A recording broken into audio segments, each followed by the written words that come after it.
सुखदेव जी कहां जाते हैं? जिस घर में गाय है।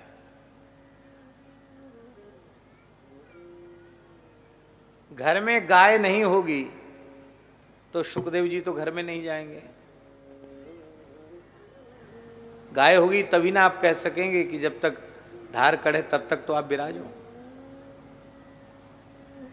आशय कहने का यह है कि यदि आपका ऐसा मनोभाव होवे कि हमारे घर में कभी सुखदेव जी की कोटि के महापुरुष भी कृपा करके आ जाएं, तो आप अपने घर के खलिहान में, खेत में, अपने घर के आंगन में एक वेद लक्षणा भारतीय देसी गाय प्रतिष्ठित कर लें, सेवा करने लग जाएं श्रद्धा पूर्वक। कभी न कभी सुखदेव जी की कोटि के कोई दिव्य महापुरुष अवश्य ही अहेतु की कृपा करुणा करके पधारेंगे, और यदि आपने उनका आतिथ्य कर लिया तो आपका जीवन सफल हो जाएगा, आपका गृहस्थाश्रम धन्य हो जाएगा। हमारे घर पर दिव्य महापुरुषों का पदार्पण हो, इस भाव से भी अपने घर पर भारतीय वेद लक्षणा देसी गाय रखनी चाहिए। हमारे पूज्य गुरुदेव श्री पहाड़ी बाबा महाराज, खाकचौक वाले महाराज जी बहुत उच्च कोटि के त्यागी, तपस्वी, गोभक्त महापुरुष थे। जिस दिन उन्होंने स्वेच्छा से भगवत धाम गमन किया है, उस दिन भी अपने हाथ से गाय को हरा खिला करके तब गए वो भगवत धाम। उस दिन नहीं, भगवत धाम जाने के मुश्किल से आधा घंटे पहले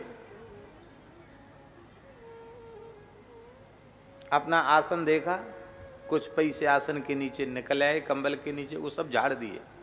जाओ जाओ, बढ़िया बढ़िया हरा हरा पालक ले आओ, बथुआ ले आओ, जो भी हरी पत्ती का ले मिले ना सामान बाजार में, तुरंत ले आओ। विद्यार्थी को दिया और तुरंत ताजा ताजा हरा लेके आए, सब गायों को खिलाया। फिर स्नान किया, स्नान आधा घंटे में भगवत धाम चले गए, भगवान नाम लेते लेते अंतिम क्षण तक गो सेवा की।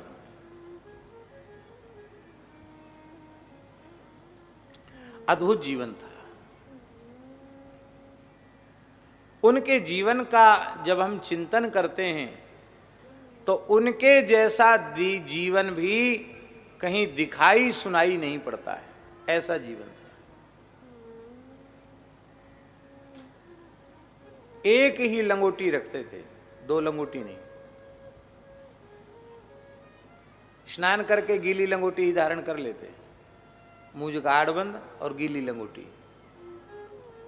एक लंगोटी, एक अचला और एक गमछा, न दूसरा अचला, न दूसरा गमछा, न दूसरी लंगोटी। और हमारे पास वो पीली झोली, बस वो झोली, उसमें श्रीमद् भगवद गीता और तुलसी के कुछ दाने, तुलसी की माला, गोपी चंदन, रोली, यही चीज रहती थी उसमें, और कुछ नहीं। हाथ में उसको पकड़ लेते ऐसे, एक कमंडल, ब्रह्मपात्र, कोई संग्रह परिग्रह नहीं। और वो अचला भी जब कहीं बाहर जाते थे तब धारण करते थे, नहीं तो खाली लंगोटी में, एक लंगोटी में। तखत पे कुछ बिछाते नहीं, कोई आसन भी नहीं बिछाते, खाली तखत लकड़ी का, और नीम के नीचे बैठे रहते। इतनी से एक लुटिया तांबे की, उसी से जल पी लेते। नारियल का इतना सा पात्र रहता था, उसी में काढ़ा पी लेते, उसी में छटाक भर साग ले लेते, अन्न खाते नहीं थे। रात्रि को 1.5 पाव दूध और दिन में 1-1.5 छटाक साग, यही उनका आहार था। और लगभग 120 वर्ष से ऊपर आयु तक वो विराजमान रहे, और ऐसे गरजते रहे जैसे सिंह। इतना जोर था उनकी आवाज में कि खाकचौक में बैठकर बोलते थे, गरजते थे। और हमारे गोपेश्वर जी वाला तिराहा है ना, वहां तक उनकी आवाज सुनाई पड़ती, ऐसी गरजते थे।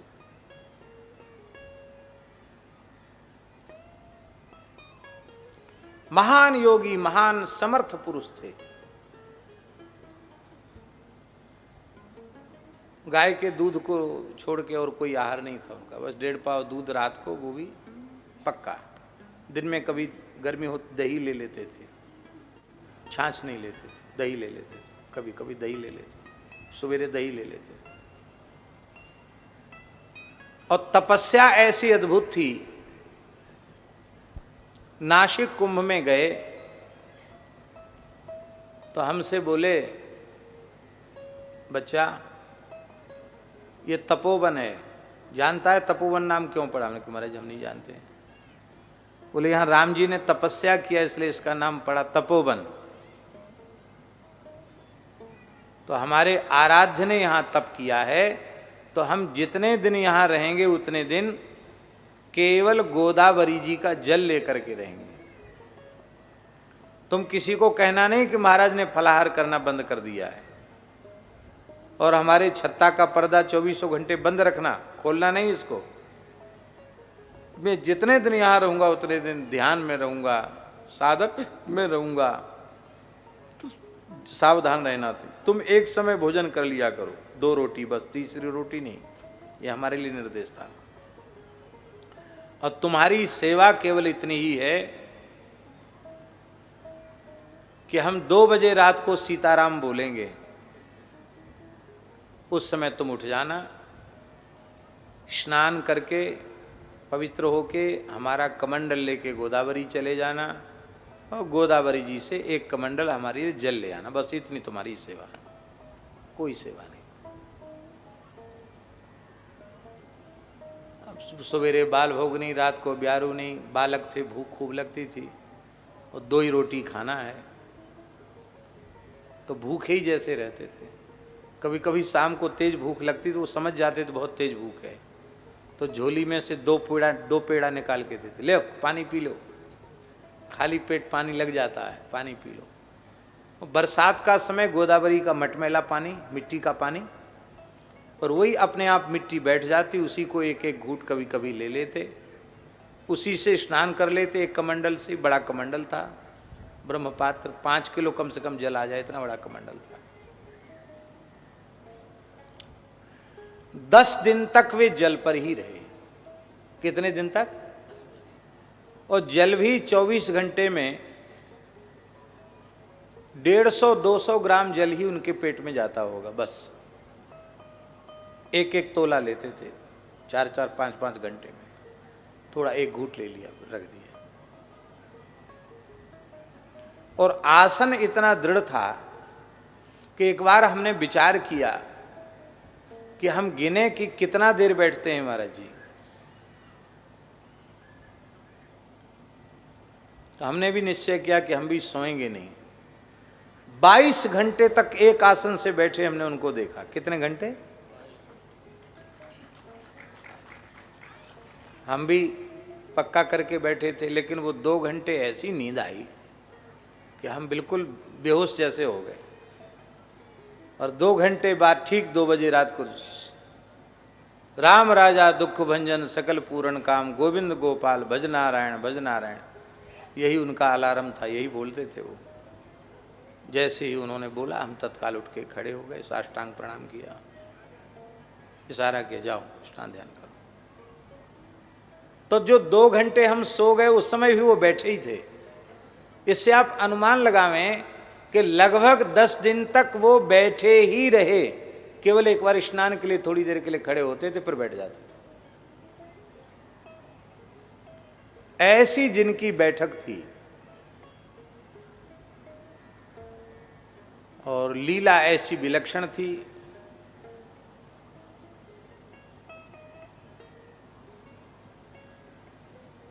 कौन सी सन की बात होगी, सन में बार बार भूल जाता हूं। माने नासिक कुंभ जो अभी गया है ना, इसके 3रे कुंभ की बात है। अब जो कुंभ आएगा हमारे सामने वो 4था कुंभ होगा, हैं? हाँ। तो विलक्षण महाराज जी का व्यक्तित्व था। उसके बाद महाराष्ट्र भ्रमण था, कुंभ से हम लोग गए। हाँ, तो महाराज जी ने पूरे कुंभ का जरा किया था, पूरे कुंभ का जरा।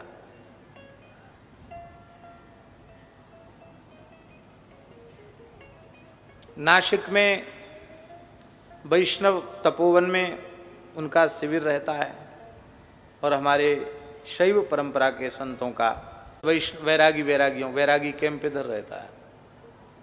तो वैरागी कैंप भी बहुत विशाल, कितना लंबा पौड़ा पूरा क्षेत्र, पूरे कुंभ का झरा था। आप लोग कहें कैसे झरा होगा? वृंदावन के हलवाई थे, एक बांके हलवाई था, अब सरी नहीं है, बांके को ठेका दिया था, वो तमाम सब हलवाई इकट्ठे हो गए।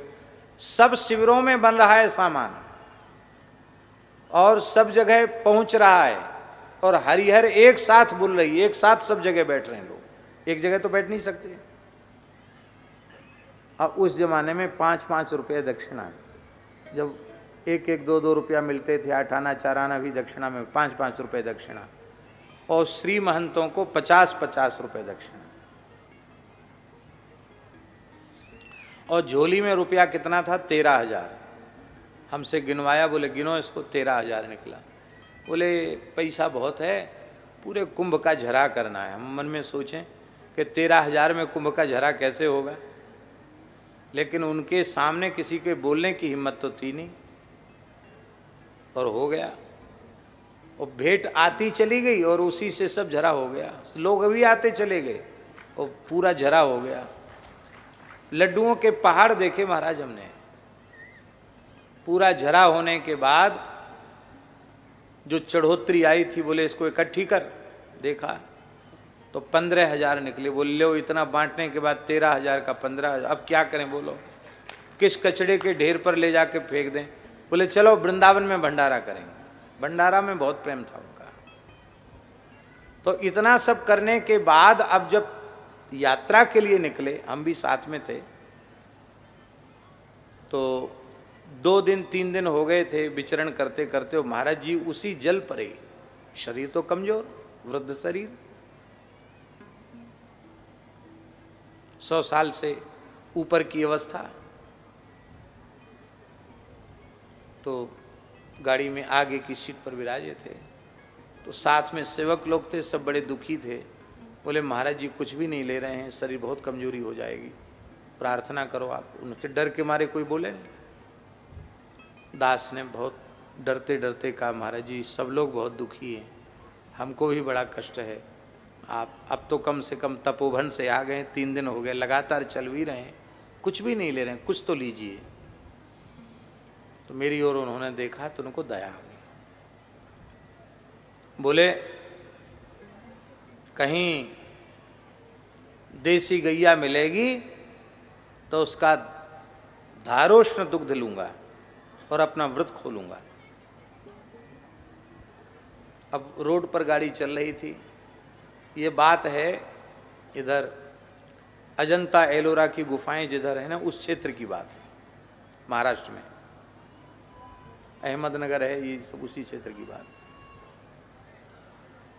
तो वहाँ एक रोड के सहारे एक खेत दिखाई पड़ा। उस खेत में महाराष्ट्र की देसी नस्ल की 10-12 गाय दिखाई पड़ी, और वहाँ पंप चल रहा था, कुआं था, कुआं से पानी चल रहा था पंप में।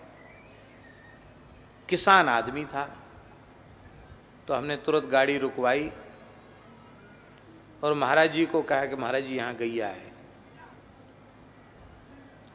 उनके स्वभाव में नहीं था, बुलाने पर भी कहीं नहीं जाते थे, पर अपने आप गाड़ी से उतर के आए और उसके वहाँ जाकर ऐसे बैठ गए खलिहान में जैसे अपने घर में बैठे हों। उस व्यक्ति ने आकर महाराज को साष्टांग प्रणाम किया, हमसे पूछा कहाँ से आए हैं? कि वृंदावन से आए हैं। तो उसने भोले भाले किसान ने घर की गूदड़ी बिछा दी, और महाराज जी तो किसी के कंबल को भी नहीं छूते थे, पता नहीं क्या अपने आप गूदड़ी पर बैठ गए, बड़े प्रेम से बैठ गए। फिर उनके कमंडल में हम जल लाए तो मुंह धोया, हाथ पैर धोए, और हमने कहा धार उष्ण दुग्ध महाराज जी लेंगे। तुरंत उसने धार काढ़ी। संध्या का समय था, 4 साढ़े 4 बज रहा होगा। धार काढ़ी, महाराज जी ने थोड़ा सा धार उष्ण दुग्ध लिया। दुग्ध लेने के बाद झोली में हाथ डाला, कुछ पैसा निकालने लगे तो उसने कानों पर हाथ रख लिया। महाराज, ऐसे दिव्य संत हमारे यहाँ दूध ले रहे हैं, हम कुछ लेंगे नहीं। बोले बच्चा, ये तो गौ सेवा में निकल गया है, इसको तो गौ सेवा में लगा देना।